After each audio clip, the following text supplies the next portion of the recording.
Hey guys, um, something a little different here today. I basically wanted to talk about something that I have always found rather fascinating, to be honest.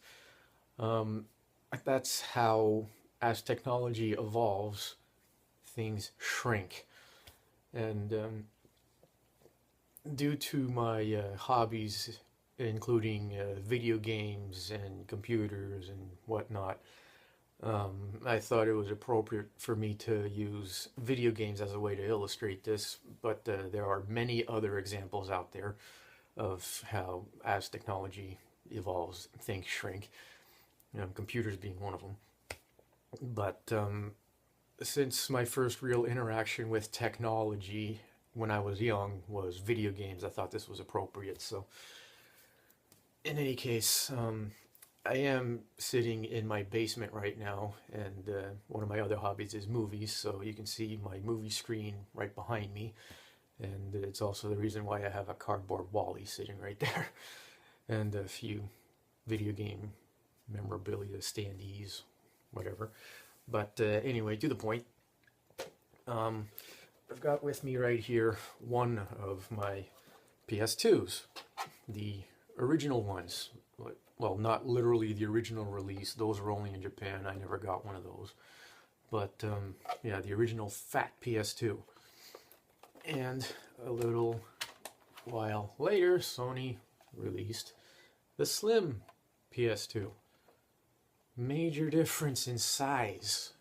Like, literally, like, this thing is minuscule compared to the original. So I always found that type of stuff fascinating, how you can take something that's this big and eventually shrink it down to something that's only this big. And now, one thing to add, this is actually the last release of the PS2. On the back here, if this shows up well, you can see that it actually takes a proper, like, just straight power cord right into the wall. This is not the Slim that required a power brick. So the power supply is built into the console. It works just like the fat PS2. It's got the exact same ports on the back for power. So this is as small as the PS2 ever got, which is really strange to me, I guess, in a way. But obviously, as technology evolves, things will shrink. And this is one of the biggest examples that I can think of with regards to video games now. I don't know why I've always found that fascinating, but maybe it's because I've never really understood how that shrinking process actually happens. Like, I know the gist of it, like, the manufacturing process allows for things to get smaller and yada yada yada so that the whole product can eventually shrink. But still, like, it's one of those things that just boggle your mind. And I know this is going to sound strange coming from me because I'm only in my 30s, and I'm sure that people who are older have witnessed much, much greater change, probably with regards to computers themselves, like going from something that took up an entire room to something that you can hold in the palm of your hand, also known as a cell phone.